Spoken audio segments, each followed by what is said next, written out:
Washington, but a lot of things got overlooked for the sake of farming. Unless it was Deputy Kelby doing the looking.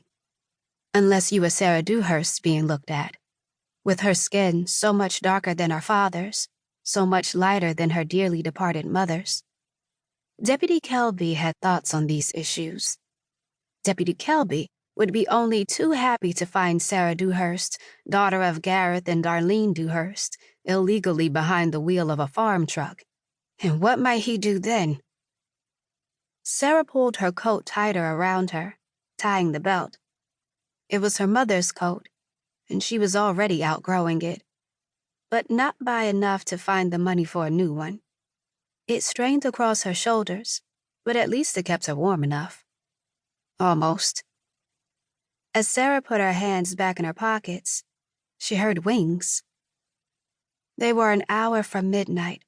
The Chevron was closed, only security lights on, and the sky was bitter cold and sloppy with stars, including a spill of the Milky Way across the middle. This part of the country was famous for its rain, though more accurately for its endless gray days.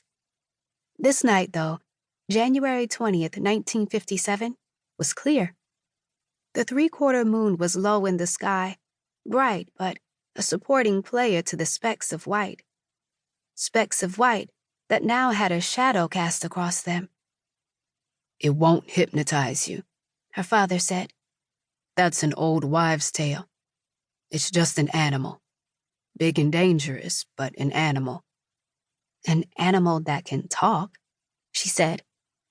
"An animal without a soul is still an animal, no matter how many words it's learned to lie with." Men didn't trust dragons, even though there had been peace between the two for hundreds of years.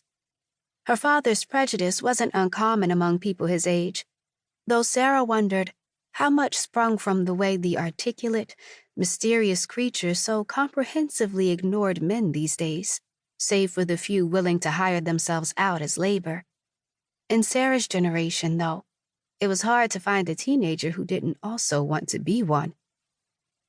This particular dragon was flying in from the north, which Sarah liked to think meant it had come from the Great Dragon Wastes of Western Canada, one of the few natural landscapes left in the world where dragons still flew wild, still held their own societies, still kept their own secrets. She knew this was fanciful.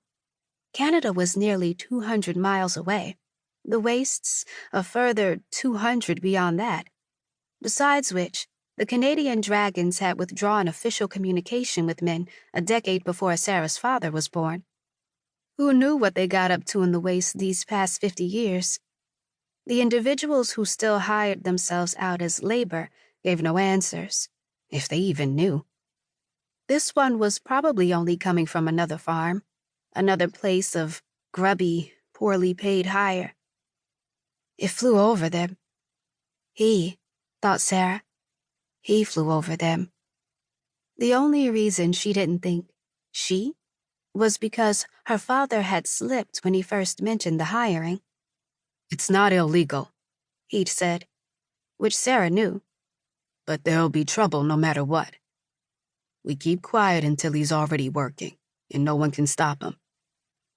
Sarah was unsure what had happened in the intervening week to move so firmly from he to it. Beyond the light of the gas station, the dragon remained a silhouette as it circled, but even so, Sarah was surprised by its size. 50 feet from wingtip to wingtip, possibly 60. The dragon was small. "Dad," she said.